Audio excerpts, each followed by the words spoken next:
Hello everyone, how's it going? My name is Dan the Tutor, on a mission to become the world's greatest tutor. In today's video, we're going to be talking about how to find the empirical formula of a compound in chemistry if I'm given the percentage of each element. So for example, the problem might look like this. A compound is 27.3% carbon C by mass and 72.7% oxygen by mass. And I want you to tell me the empirical formula. So let me tell you how I do this.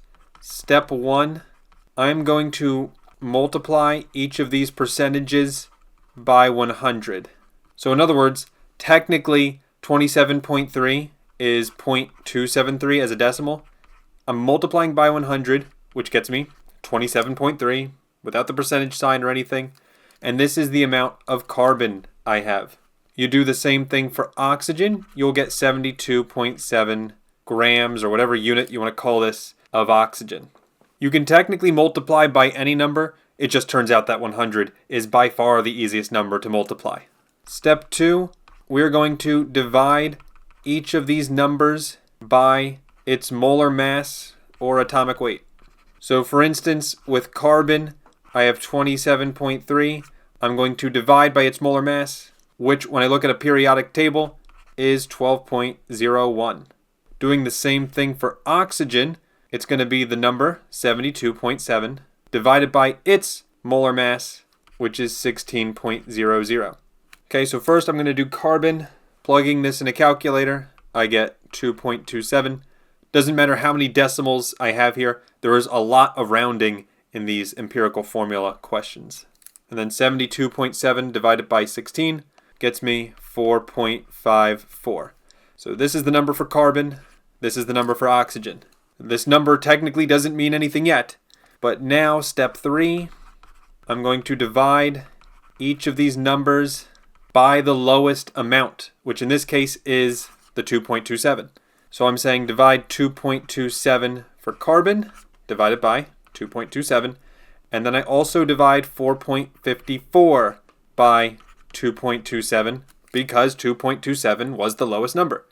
So that means I'm going to get a normal 1 for carbon, and for the oxygen I'm going to get exactly 2. And this is how many elements I have of each in the compound. So I have 1 carbon, 2 oxygen. The way you write this is CO2. And there is my answer for the empirical formula. If for some reason I ended up with a decimal that does not round nicely, in other words, a lot of times I'll get 1 carbon and maybe like 1.9 oxygen, just round that up to 2, you'll be fine. But sometimes I'll get something like 1 carbon and 1.33 oxygen. When that happens, you need to multiply by the number that will give me a normal whole number, which in this case, I'd multiply both of these by 3 because 1 times 3 is 3 carbon and 1.33 times 3 is 4 oxygen. And my answer would be C3O4 then. And so that's what we're going to be doing today with the next couple examples. Here is the next one. I have a compound who is 2% hydrogen, 32.7% sulfur, and 65.3% oxygen. So go ahead, try this one on your own now. If you get stuck, you can continue watching for the solution and how I do this, but I encourage you to try it on your own first using that 3-step process I just mentioned. Okay, so here's what we're going to do. First, I'm starting with 2.0 grams of hydrogen, 32.7 grams of sulfur, and 65.3 grams of oxygen. And then remember, I'm dividing each of these by their molar masses. So the molar mass of hydrogen is 1.01. That's going to give me 1.98 for hydrogen. For sulfur, that molar mass is 32.07, which will get me 1.02 for sulfur. And oxygen needs to be divided by 16.00, and that will get me 4.08 for oxygen. And then what do I do from here? Remember, I divide each of these numbers by the lowest number, and the lowest number is definitely 1.02. So I divide each of these by 1.02. For hydrogen, I get 1.94. For For sulfur, I just get 1. And for oxygen, I get exactly 4. Now obviously sulfur is going to be 1, oxygen is going to be 4. But for this one with hydrogen, are we close enough that we can round? Yes, we are. We're very close to 2.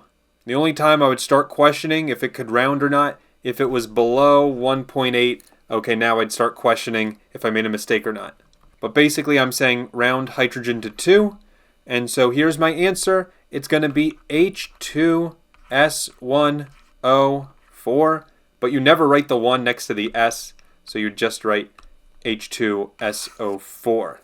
And by the way, if you write this in the wrong order, for instance, let's say you write SO4H2, I don't see you losing points on the test. I don't think it matters. And now we're going to do one more together. Number 3. I want you to find the chemical compound if it is made of 70.0% iron, Fe, and 30.0% oxygen, O. So go ahead, pause the video, use our 3-step process, and when you're ready to see the solution, unpause.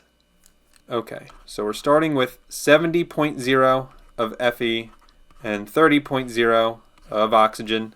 The molar mass of iron is 55.85, and for oxygen, once again, it's 16.00.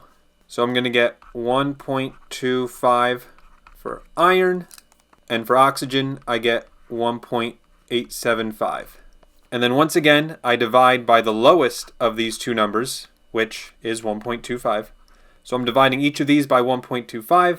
Obviously for iron, I'm going to get 1. And for oxygen, I get 1.5. Now this is the time where I was saying, if you get an uneven number, you have to multiply both of these by the number that gets me a whole number, which in this case is going to be 2, because I know 1.5 times 2 is 3.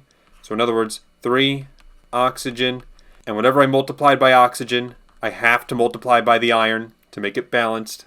So that's going to be 2 for iron. So in other words, my final answer is going to be 2 iron and 3 oxygen. And there we go. There's my empirical formula. By the way, if you want to know the difference between this and the molecular formula, a molecular formula is basically an integer multiple of your empirical formula. What the heck does that mean? It means the molecular formula could be Fe4O6, because I multiply each of these by 2, or it could be Fe8O12 if I multiply both of these by 4. And we solve these molecular formula problems a little bit differently. If you want to see a video on that, I have it. Click the link in the description.